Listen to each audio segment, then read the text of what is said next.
أَمَّن يُجِيبُ الْمُضْطَرَّ إِذَا دَعَاهُ وَيَكْشِفُ السُّوءَ وَيَجْعَلُكُمْ خُلَفَاءَ الْأَرْضِ أَإِلَٰهٌ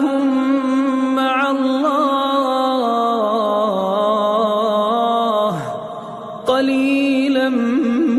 مَّا تَذَكَّرُونَ